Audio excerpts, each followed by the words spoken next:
is run by a bunch of investment bankers, and their modus operandi.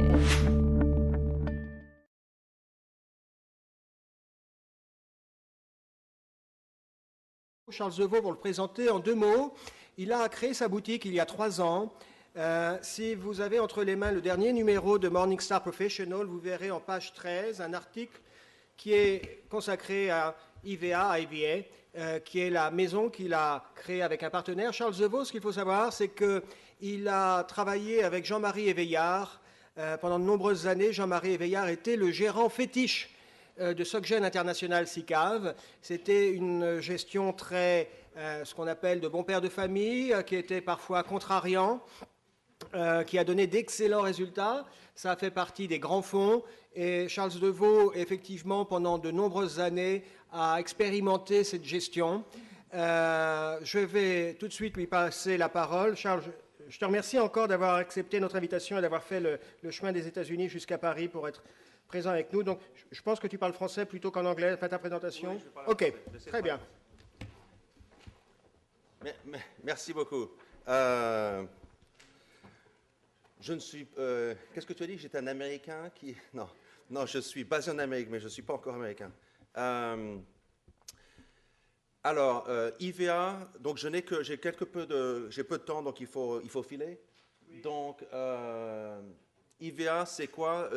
Nous sommes 37 personnes, sur les 37, 15 d'entre nous travaillons chez First Eagle, donc le SocGen International SICAV, SocGen International Fund, et donc l'essentiel de l'équipe qui gérait ces fonds est avec nous. Et donc, quelque part, vous pouvez nous penser à nous comme un vieux vin, un vin ancien dans une nouvelle bouteille. D'ailleurs, il y a 1 an, j'étais sur un panel de Morningstar à Chicago et nous étions trois gérants différents et le titre du panel, c'était « Old Wines in a New Bottle ». Nos objectifs, notre façon de travailler est très inhabituelle. Nos objectifs sont inhabituels, bien que nous soyons des gérants long only. Quelque part, il y a des caractéristiques de ce qu'on fait qui se rapprochent un peu du monde de l'alternative et des hedge funds. Nos objectifs sont doubles sur une période longue, autrement dit sur un cycle économique tout entier, que ce soit un cycle de 5 ans, 7 ans ou 10 ans. Notre objectif est clair, il est de battre les indices boursiers. Comme nous investissons dans le monde entier, le benchmark, c'est le MSCI World All Countries. Le deuxième objectif, qui est aussi important que le premier, c'est sur une période plus courte, que ce soit de 12 mois ou de 18 mois, on essaye d'être aussi défensif que possible, as resilient as possible, et autrement dit, on essaye, quand les marchés baissent, de baisser aussi peu que possible, voire même d'être en hausse. Je vous rappelle qu'on avait réussi, avec mon ancienne équipe, à être en hausse de 10% en 2000, hausse de 10% en 2001, hausse de 10% en 2002. Pas facile d'être en hausse en 2002. Morningstar, gentiment, nous avait donné, Jean-Marie et moi, le titre de International Manager of the Year en 2001. On méritait ce titre en 2002, mais ils ont décidé que ce n'était pas approprié de donner le même prix 2 années consécutives, donc ils l'ont donné à mon ami Riyad Younes, qui était en baisse de 5%. Pourquoi est-ce qu'on a des objectifs de gestion aussi bizarres? Pourquoi est-ce qu'on est aussi obnubilé par la préservation du capital? C'est parce qu'on pense que beaucoup de clients, en fait, c'est une stratégie qui est appropriée pour beaucoup de personnes, notamment pour les individus. Si vous êtes riche, la chose la plus importante, c'est de rester riche. Si vous êtes pauvre, vous ne pouvez pas vous permettre de perdre le peu que vous avez. Et bizarrement, notre approche devrait n'intéresser nullement les investisseurs institutionnels. Et donc, pourquoi diable un tiers des 17 milliards de dollars que nous gestions, pourquoi est-ce qu'un tiers de ce montant est institutionnel? Institutionnels sont des gens qui ont des horizons d'investissement infinis. Ce sont des gens qui, en principe, devraient préférer une stratégie qui peut délivrer du 15% par an de manière très volatile plutôt que du 12% de manière moins volatile. Donc, pourquoi diable les institutionnels s'intéressent-ils à nous? Parce que 2008 leur a rappelé que des lois fondamentales mathématiques très simples, qui est que si quelqu'un est capable d'être en baisse que de 12%, ce qui était notre cas en 2008, alors que l'indice était en baisse de 43%, ben, si vous pouvez minimiser les pertes, les drawdowns, c'est une façon comme une autre, voire une façon très effective en fait de gagner beaucoup d'argent sur le long terme. Winning by not losing, minimizing drawdowns, avoiding the losses, c'est notre façon à nous, façon inventée par Jean-Marie Éveillard bien sûr de gérer. Nous avons également des raisons très égoïstes gérées de la manière dont on gère, qui est qu'on investit l'essentiel de notre propre épargne, moi et mes petits camarades, dans les fonds que nous gérions. Au total, on a, je crois, 55 millions de dollars, voire un peu plus, dans les fonds que nous gérons. Les fonds sont en baisse de 10%, on perd 5, 6 ou 7 millions de dollars. Ce n'est pas le style de la maison de perdre de l'argent. Rapidement, quelles sont les techniques qu'on utilise pour investir, indépendamment du fait que nous sommes value, indépendamment du fait qu'on investit dans le monde entier, indépendamment du fait qu'on investit à la fois dans des titres microscopiques, genre Robertet ou affichage, ou des grands titres comme Microsoft. Donc, 4 techniques principales. 1, on est prêt parfois à faire des paris négatifs. Quand on est long only, faire des paris négatifs, ça veut dire être prêt à avoir 0 ou presque 0 dans ce qui est souvent la partie la plus importante du benchmark. Et souvent, la partie la plus importante du benchmark, c'est la chose qui est la plus chère et qu'il faut éviter à tout prix. Donc, pas de Japon fin 80, pas de tech fin 90 et pas de titres financiers, banque ou autres, de 2004 à fin 2008. Deuxième technique, nous sommes prêts à parfois investir dans des obligations à rendement élevé, non pas pour gérer un fonds balanced, mais pour obtenir par le biais d'obligues des rendements du style action. L'attitude, c'est si une obligue peut vous donner 8, 9, 10% par an de rendement, ça en soi, c'est un equity type return. Et d'ailleurs, fin 2008-2009, quand la crise a touché de plein fouet, on avait à un moment donné jusqu'à 35% de notre portefeuille en high yield corporates. Des trucs très très safe, beaucoup de même investment grade. On avait du Home Depot et du American Express, du papier à 6-7 ans avec des rendements de 10,5%. Pargesa, l'obligation Pargesa, Albert Frère, 9,5%. C'était du 2014, donc c'était 6 ans après 1998. Des CMBS AAA, 15% de rendement par an pendant 8 ans, sympa. Bon, pas question, bien sûr, pour nous de faire confiance aux agences de rating, mais on a fait notre propre travail, mais on était confortable parce que ces CMBS en question étaient super senior, parce qu'elles étaient à 60 cents on the dollar, on était confortable que même si les prix de l'immobilier baissaient de 65%, c'était bon. Donc high yield parfois.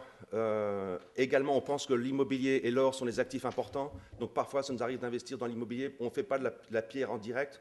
On le fait de manière indirecte par le biais de valeurs mobilières, mais ça peut être éclectique. On peut faire des real estate investment trusts, des obligations émises par ces REIT.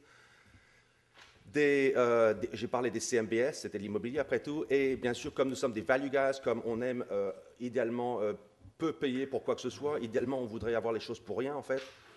Notre rêve, notre espoir toujours, c'est de trouver un titre coté en bourse où il y a une valeur d'immobilier importante, mais mal comprise du marché.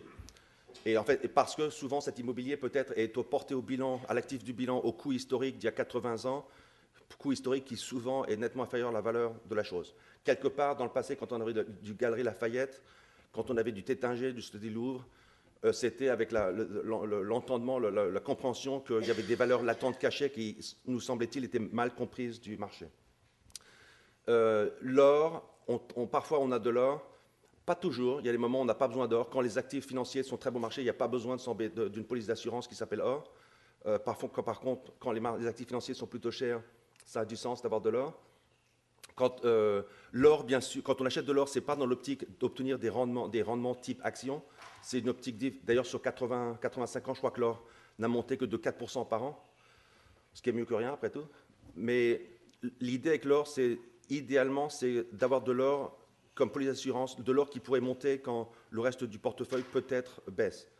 Ce qui n'est pas toujours le cas. Il y a des moments où l'or est corrélé de manière positive, il y a des moments où c'est corrélé de manière négative. Mais idéalement, on voudrait une corrélation négative. Quand on estime utile d'avoir de l'or, nous décidons si c'est mieux d'avoir l'or pur, ou dans le cas de la SICAV, le Gold ETF, parce que les Luxembourgeois ne nous autorisent pas à avoir de l'or, ou alors des titres miniers. Parfois, lequel des deux vous achetez fait une grande différence. Je vous rappelle qu'en 2008, l'or a été effectif comme hedge. L'or, en tout cas en dollars, a terminé l'année en hausse de 6 ou 7%, alors que les titres orifères étaient en baisse de 35%. Quatrième technique et importante, le cash. On est prêt, nous, parfois, à avoir 10, 20, 30, 40% en cash. Et c'est rarement le cas de tous ces long-only funds qui s'amusent, dont le but, c'est de battre le benchmark de 1 ou 2 points. Nous, on est prêt à avoir du cash. En fait, philosophiquement, quand on construit un portefeuille pour la première fois, on commence avec un tableau vierge qui est 100% en cash. L'objectif premier, ultime, c'est de ne pas perdre de l'argent. Et l'attitude, c'est qu'on reste en cash et on est prêt à sortir du cash que le jour où on trouve un titre dont le prix est nettement inférieur à la valeur intrinsèque. Donc parfois on a de la chance, on trouve ces titres bon marché, parfois on a encore plus de chance, les titres qu'on vient d'acheter finissent par monter, le prix se rapproche de la valeur intrinsèque, self-discipline kicks in, il faut les vendre, soit en partiel, soit en total. Quand on vend ces titres, on lève du cash, on préfère s'asseoir sur ce cash plutôt que se forcer à des titres qui peut-être offrent une décote de 5, 10, 15%, mais pas la décote de 25, 30, 35, 40% sur laquelle on insiste habituellement pour mettre un titre dans le portefeuille. Donc voilà comment on procède. Ensuite, il faut que j'aille très très vite. Là, ce dont je veux vous parler, en fait, et ça c'est un argument qui est presque américain. Le monde à la fois institutionnel, le monde de l'investissement américain, jusqu'à très récemment, établissait une division très stricte entre les gens qui investissaient de manière domestique, aux US uniquement, et les autres qui investissaient en dehors des États-Unis. Et en fait, les value investors, les Warren Buffett, les Ben Graham, jusqu'à très récemment, étaient extrêmement hostiles à l'idée d'investir en dehors des États-Unis. Et un des arguments qu'on entendait aux États-Unis pour investir en dehors des États-Unis, c'était des arguments qui, à mon avis, ne sont pas les vrais arguments. Les arguments, c'était il faut investir en dehors des États-Unis pour avoir de la croissance en Inde, en Chine, etc. Moi, je pense que le véritable argument, la raison pour laquelle, à partir de 1990, Michael Price, Franklin Templeton, Tweedy Brown, avant ça même, Sir John Templeton, Jean-Marie Veillard, depuis 1990, Amit Wadhwani, Third Avenue International, la vraie raison pour laquelle il faut investir en dehors des États-Unis pour un Américain, c'est l'idée, et ça va sembler arrogant, que la gestion de fonds reste une spécialité anglo-saxonne. Historiquement, les Écossais, les Anglais, les Américains ont une tradition de money management. Et le value investing en particulier est une invention américaine. Donc, et encore une fois, c'est très arrogant. L'idée, c'est, quand on dit value invest, c'est d'appliquer à l'échelle mondiale une approche spécifiquement américaine. Pourquoi? Parce que les investisseurs, souvent, en Allemagne, en Corée, au Japon, en Chine, en France, en Suisse, n'ont pas cette tradition de gestion et ne sont pas forcément toujours les meilleurs. Pourquoi ne sont-ils pas encore très bons, ces gérants? Parce que, historiquement, si vous étudiez la façon dont la formation du capital s'est faite, la façon dont les entreprises se sont financées depuis 200 ou 300 ans, ce n'est essentiellement qu'au Royaume-Uni et aux États-Unis que les sociétés ont fait appel au marché public pour financer les entreprises. Le financement des entreprises s'est fait de manière très différente dans le reste du monde. En Allemagne, il y a une partie encore importante des sociétés qui restent privées dans le middle stand.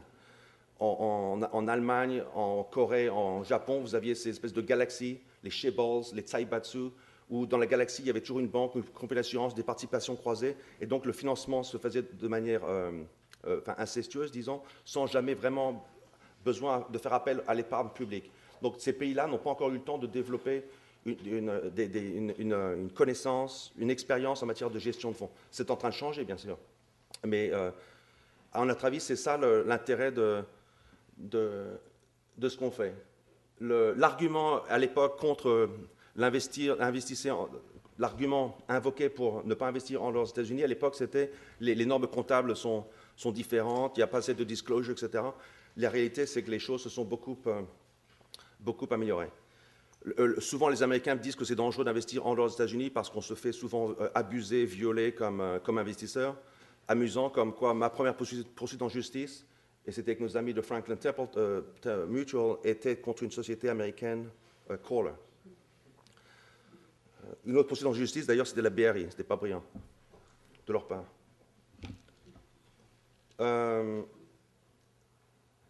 Et aussi, bien sûr, l'argument à l'époque des Américains pour ne pas investir à l'étranger, c'est mais si on investit à l'étranger, on est exposé à toutes sortes de devises, on ne comprend pas. La réalité, c'est que même si vous faites que du domestique, si vous achetez du McDonald's, du GM, de toute façon, vous êtes exposé au dollar.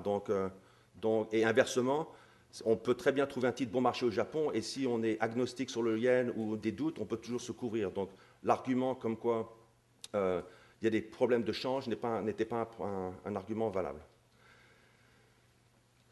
La façon dont on a investi, aujourd'hui on a à peu près 70% de notre portefeuille en actions, à peu près 10% en cash, à peu près 7% en obligations, à très court terme en devises qu'on estime être saines, dollars de Singapour, couronne norvégienne notamment. Donc ces obligations à court terme, c'est du quasi-cash, si vous voulez, sauf que ce n'est pas en dollars. Donc après 17% en ça, 5,5% en or, hors ETF, pas de titres milliers. Et il nous reste à peu près 7-8% en high yield bonds, donc beaucoup moins que les 35% qu'on avait il y a quelques années. Ce sont des high yield bonds qui sont très courts, 1, 2, 3 ans. Le seul qui sont un peu plus longs, et on continue à beaucoup aimer, c'est Wendel, le 2016, le 2017, ils viennent de sortir une 2018. Sur le 2017, Wendel, il y a 6,4% de rendement. La 2018 qui vient de sortir, 6,8%. Je trouve que c'est pas mal comme papier. Et sur ce qu'on a en action, donc sur les 70% d'actions, on a à peu près 32% aux US, traite 14-15 au Japon, 16-17 en Europe, 3-4 en Corée, et rien dans les pays qui sont censés avoir beaucoup de bonnes perspectives, comme la Chine, l'Inde, le Brésil, etc. Alors, en matière de perspectives économiques, donc, nous on pense que pour comprendre un portefeuille, il faut comprendre à la fois, il faut avoir des vues sur les perspectives économiques, mais également, et c'est autant important, des points de vue sur la valorisation. Souvent, les investisseurs se focalisent trop sur les perspectives économiques, attendent que le ciel soit bleu, et pas de peau, quand le ciel est bleu, les titres sont trop chers. Et inversement, souvent, ces mêmes personnes, quand les perspectives sont glauques, n'investissent pas, alors que si c'est déjà dans le prix, c'est pas gênant d'investir quand les choses sont glauques. Quand on a acheté nos CMBS, donc fin 2008, les perspectives, bien sûr, étaient complètement glauques, sauf que c'était more than priced in.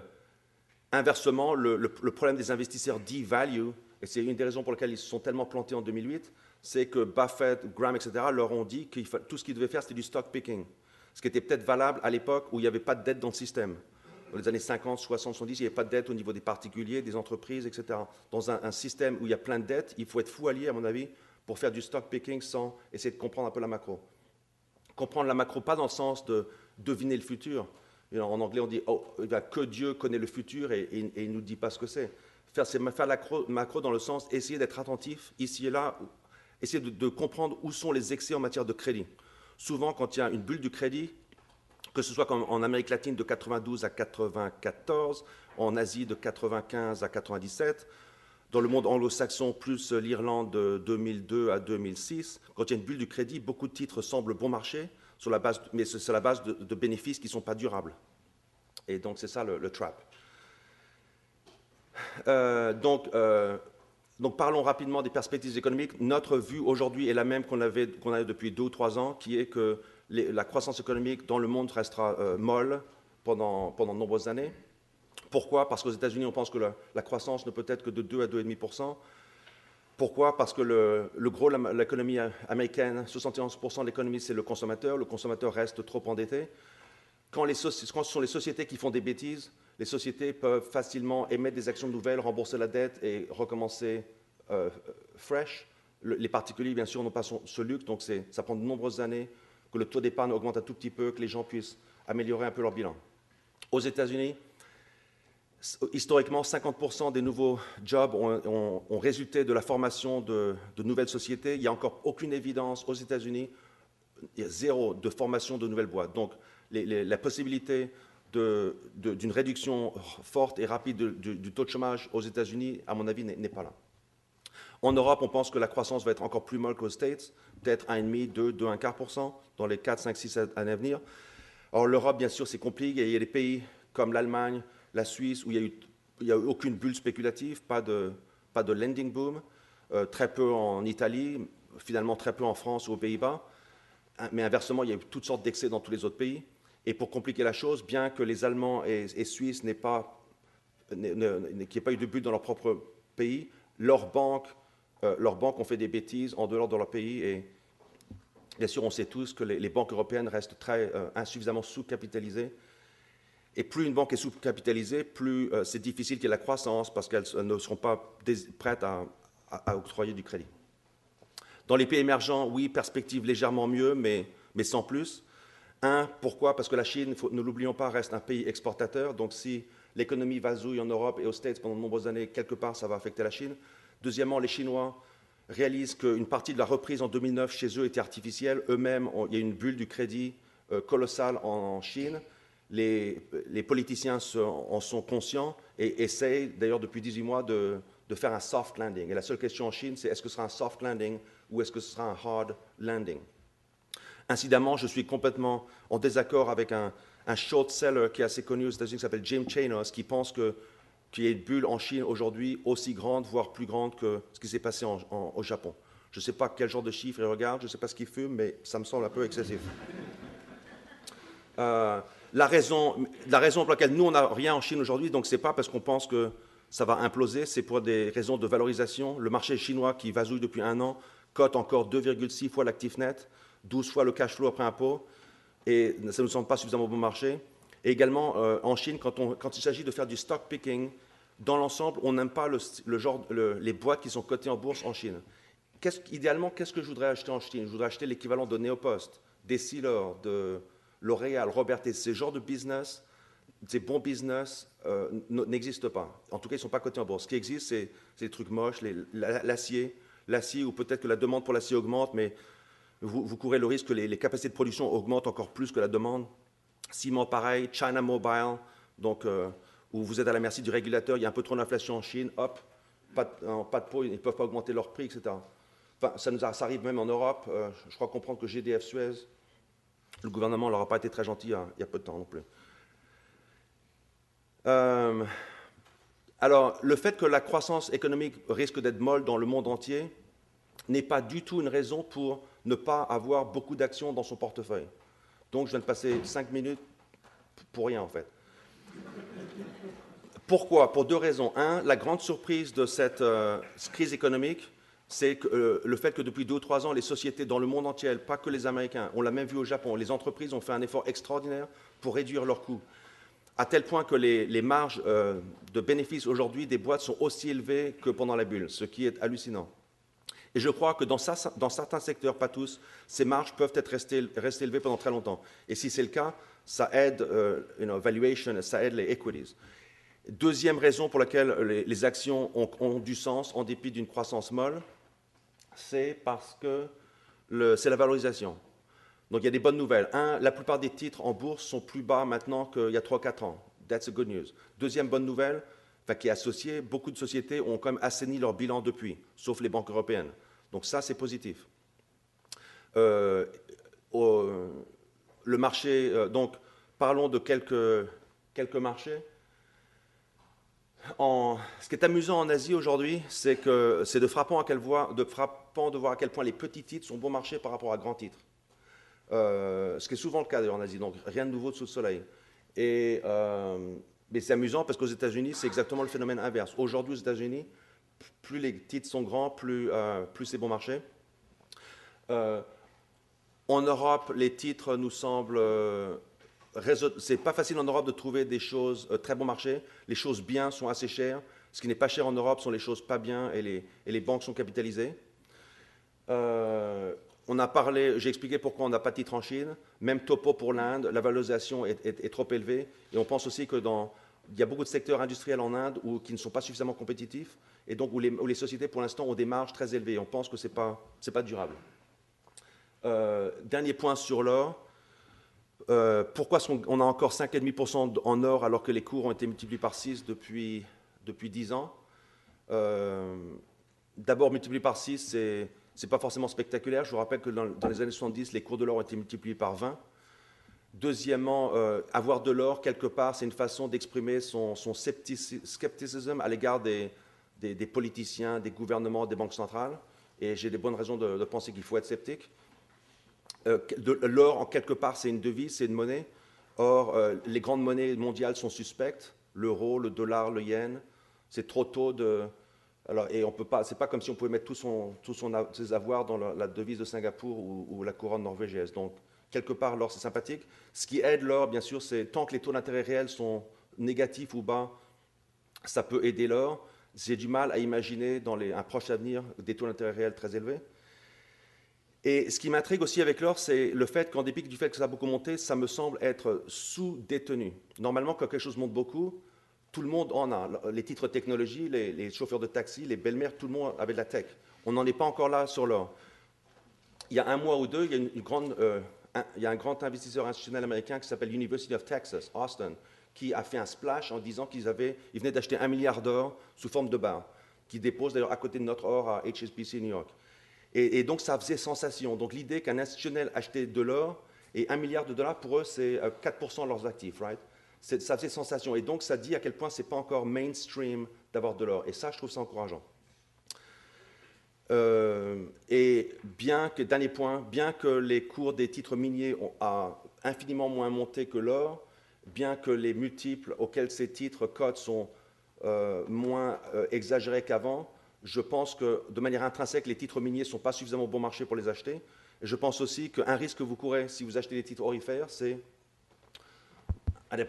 indépendamment du phénomène Barrick Gold qui s'amuse à acheter une boîte de cuivre, le risque c'est si les prix de l'or montent plus, passent à 2 000, 3 000 dollars par once, la profitabilité des sociétés minières va être très élevée et il sera très tentant pour les gouvernements de nombreux pays où l'or est produit, que ce soit le Ghana, l'Australie, le Canada, peut-être les États-Unis, surtout dans le contexte de déficits fiscaux importants, de mettre des taxes supplémentaires. Certains d'entre vous vous souvenez peut-être que les Australiens, en mars-avril 2010, ont songé à changer leur régime fiscal pour augmenter en fait, la taxation de manière très significative sur tout ce qui était mining. Vous dites que vous évitez les marchés émergents. À part la Corée, oui. À part la Corée. Aujourd'hui. Est-ce que l'exposition aux marchés émergents via des entreprises américaines, européennes, reste pertinente à votre avis, ou est-ce que vraiment l'exposition aux marchés émergents en elle-même est, à votre avis, une mauvaise idée? Oui, d'un point de vue économique, j'ai fait le point que je ne pensais pas que la Chine allait imploser. Donc la croissance économique dans tous ces pays-là, oui, très bien. Mais la valo est donc oui, de savoir que Nestlé a 40% de son chiffre d'affaires dans les pays émergents, c'est sympa. Rémi Cointreau, c'est quoi, 25 ou 30% leurs bénéfices sont là-bas. Mais la façon, à mon avis, la meilleure marché de faire des pays émergents, aujourd'hui, c'est le Japon. 2009 fut l'année où le Japon a exporté plus en Chine qu'aux States. 22% de leurs exports en Chine en 2009, 19% uniquement aux États-Unis. Et donc, bien sûr, le marché japonais est dirt cheap. Et il y a des boîtes au Japon où 20, 30, 40% du chiffre d'affaires est lié à la Chine, soit des exports en Chine, soit un chiffre d'affaires généré par des filiales de ces boîtes japonaises en Chine. Monsieur, on peut vous poser une question sur l'or, parce que je trouve que vous avez une contradiction dans votre discours, si vous permettez. Vous dites qu'effectivement, vous avez plus confiance dans les monnaies occidentales et dans les monnaies asiatiques, hein, entre autres. Ouais. Et que vous mettez que 5% de l'or. Pourquoi vous ne mettrez pas plus alors l'or? Parce que la beauté de l'or, c'est quelque chose qui peut être multiplié. Le prix peut doubler, tripler. Le prix, je vous l'ai dit, a monté de 20 fois en 71. Et donc mes 5,5% en or, si les choses se passent mal dans le monde entier, ça peut doubler ou tripler. Donc je gagne 5,5 points ou 11 points. Et je pense que mon portefeuille est suffisamment défensif, les titres de société que j'ai, que ça m'étonnerait que je perde beaucoup plus de 20% sur mes actions. Donc net, je pense que je m'en sors la cuisse nette. Il y a un équilibre. Et oui. Je voudrais rebondir sur l'or. Vous êtes gérant value et en même temps vous investissez sur l'or. Or l'or, ça n'a pas de valeur. Alors là, je suis content que vous posiez la question. J'ai un de mes amis qui me dit, Charles, il me dit, je te respecte, mais l'or, c'est witchcraft, c'est la sorcellerie. Mais je lui dis, non, mais non. Une obligation du trésor à 10 ans, ça, c'est de la sorcellerie. Ça, c'est, it's an I owe you nothing. Une obligation européenne, c'est I owe you nothing and I don't even know who owes me any. I mean, mais enfin, il faut être réel. Moi, j'aime bien, une fois par an, aller voir mon or. Pas parce que ça brille et que c'est joli, mais quand on voit l'or, quand on le pèse, on comprend que on peut pas, l'or, ça s'imprime pas. You cannot print that stuff. Et c'est pour ça que les politiciens, depuis le début du monde, détestent l'or. C'est parce que c'est...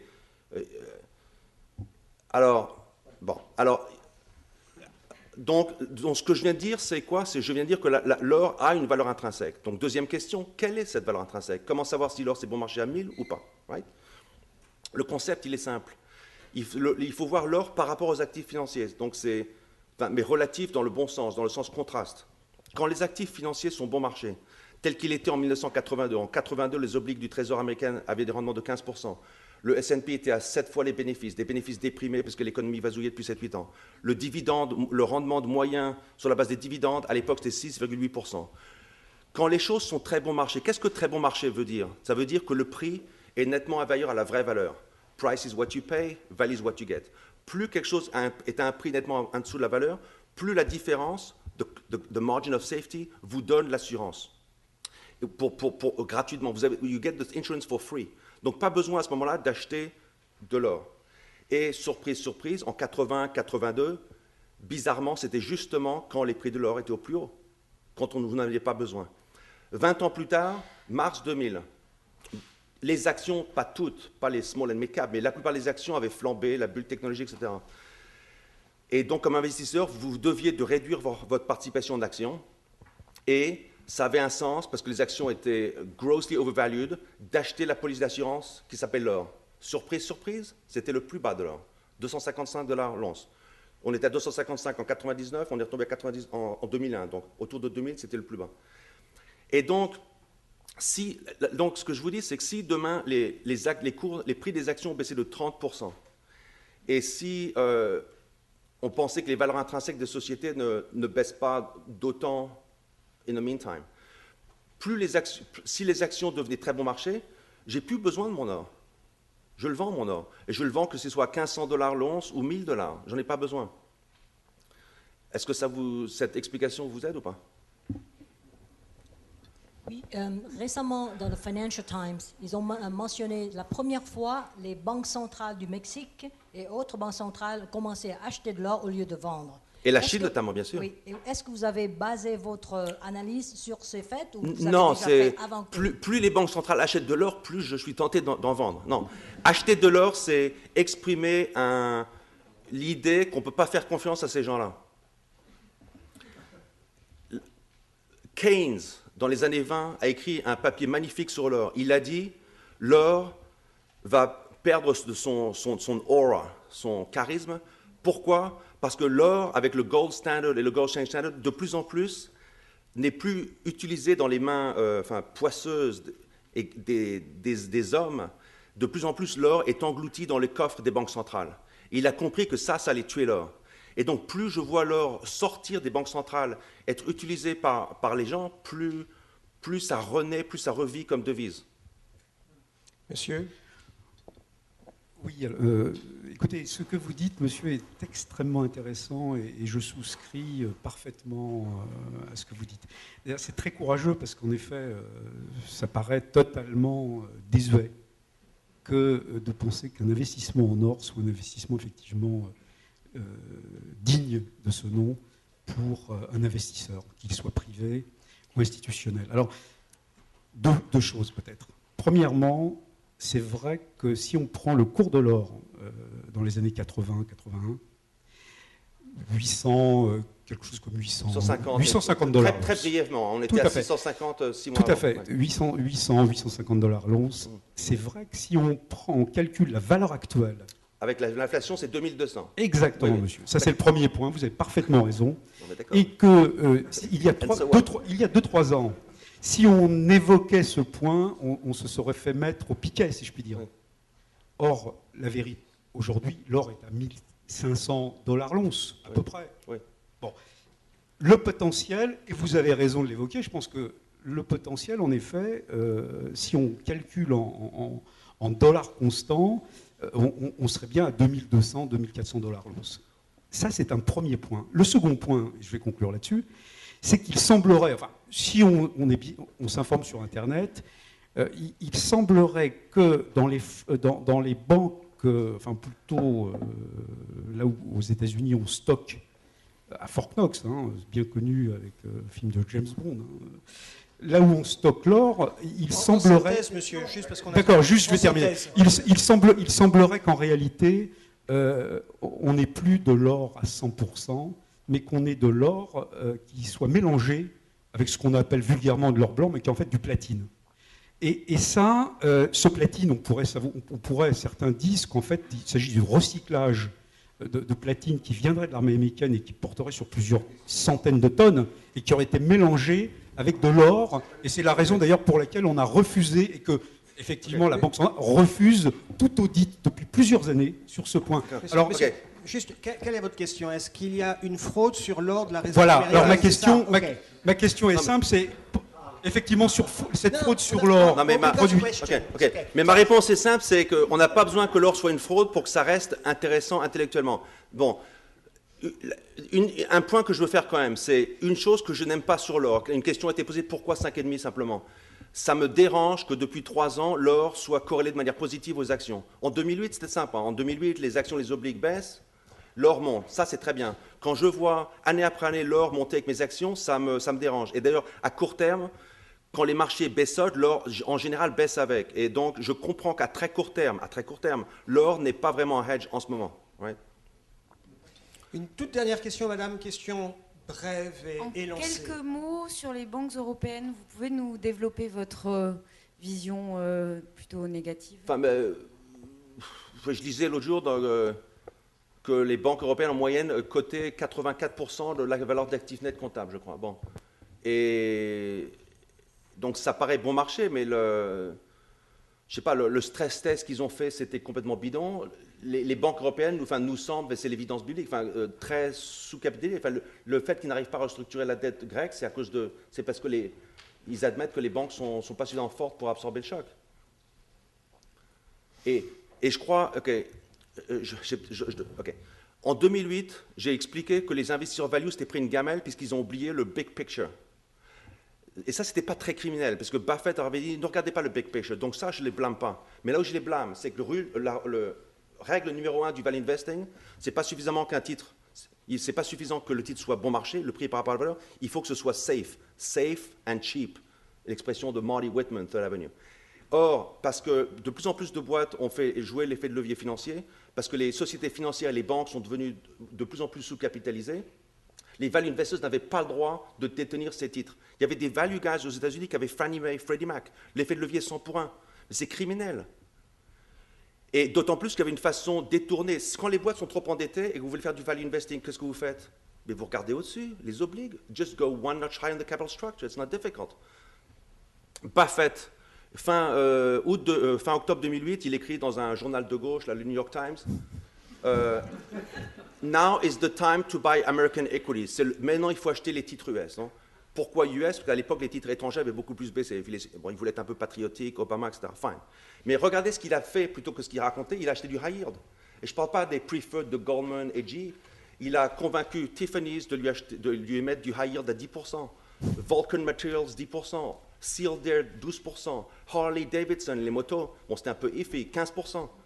Donc, quand les choses ne sont pas safe, parce qu'il y a trop de dettes, regardez au-dessus. Et donc ce serait criminel de ma part d'acheter des titres bancaires européens, sachant qu'ils sont peut-être très bon marché, mais cheap. Donc peut-être que les titres vont être multipliés par 3, mais peut-être que je vais tout perdre. Et ce n'est pas ce qu'on fait. Charles, il va falloir qu'on conclue. J'ai une toute petite dernière question. On a énormément de respect chez Morningstar pour ta gestion, ton expérience, ton track record. Une petite question qu'on a l'habitude de poser aux gérants chez Morningstar, c'est parce qu'effectivement, tu es très prudent, tu as le nez creux, tu laisses venir, quelle est ta plus belle plantade? Quelle est ta plus belle erreur? Pas 51. On sera encore là demain matin. Non, mais les vraies plantades, ne coûtent rien, ce sont des péchés d'omission. Mais j'ai des listes, des milliers de milliers de noms où j'ai regardé, j'ai été tenté et j'ai inventé des risques qui ne se sont jamais matérialisés. Ok, donc c'est erreur de prudence. Je peux compter, je crois, sur 2 mains le nombre de boîtes où on s'est planté. Parce qu'on se pose, quand on regarde des titres, 9 questions sur 10, c'est what can go wrong. Voilà. Okay. Et bon, mais le flip side, c'est qu'on évite plein de trucs bien. Enfin, on loupe. Ouais. Ça revient. Charles, merci beaucoup. Merci d'être venu.